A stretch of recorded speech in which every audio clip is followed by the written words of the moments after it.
अगर कोई cyber crime का शिकार हो जाए तो क्या करना चाहिए, आइए समझते हैं। ये सिर्फ घबराने की बात नहीं है। साइबर क्राइम से हर साल लोगों और कंपनियों को अरबों का नुकसान होता है। साइबर क्राइम का मतलब सिर्फ हैकिंग नहीं है। इसमें फ्रॉड से लेकर ऑनलाइन हैरासमेंट तक कई खतरनाक चीजें शामिल हैं। जब ऐसा कुछ हो जाए तो शुरुआत में सब कुछ मुश्किल और कंफ्यूजिंग लग सकता है, लेकिन घबराइए मत, एक रास्ता है। सबसे पहले इसे एक डिजिटल क्राइम सीन की तरह ट्रीट करना चाहिए। यहाँ पर हर सबूत बहुत नाजुक होता है। तो पहला काम है डिजिटल एनवायरनमेंट को सिक्योर करना, ताकि और नुकसान ना हो।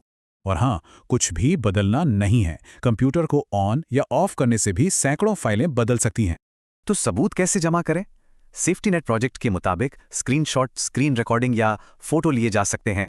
इसके अलावा आईपी एड्रेस और ईमेल हेडर जैसे टेक्निकल सबूत भी बहुत जरूरी हैं। इन्हीं से हमलावर का पता चलता है। सबूत इकट्ठा हो गए, अब अगला कदम है रिपोर्टिंग। पर सवाल है कहाँ? ये थोड़ा कंफ्यूजिंग हो सकता है। देखिए, अलग अलग अपराधों के लिए अलग अलग एजेंसियां होती हैं। जैसे हैकिंग के लिए FBI या धोखाधड़ी के लिए IC3।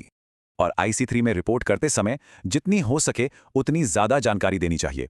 इससे जांच में मदद मिलती है। याद रहे, एक रिपोर्ट दूसरों को बचाने में मदद कर सकती है। ये एक बहुत बड़ा कदम है। रिपोर्टिंग के बाद बारी आती है सपोर्ट की। पुलिस के अलावा भी कई संगठन हैं जो पीड़ितों की मदद करते हैं। ये कुछ खास हेल्पलाइंस हैं। यहाँ गोपनीय सलाह और इमोशनल सपोर्ट मिलता है, वो भी बिल्कुल मुफ्त। साइबर क्राइम सपोर्ट नेटवर्क का रिपोर्ट, रिकवर, रीएनफोर्स मॉडल संकट से उबरने में मदद करता है। सिस्टम ठीक करना तो जरूरी है ही, पर इमोशनल सपोर्ट भी उतना ही जरूरी है। कभी-कभी सिर्फ बात करने से भी फर्क पड़ता है। लेकिन अगर कानूनी कार्रवाई की जरूरत पड़े और पैसे की चिंता हो तो क्या यह पता है कि मुफ्त कानूनी मदद भी मिल सकती है? इसे प्रो बोनो कहा जाता है। कई लॉ फर्म्स और संगठन अपनी मर्जी से बिना किसी फीस के कानूनी सेवाएं देते हैं।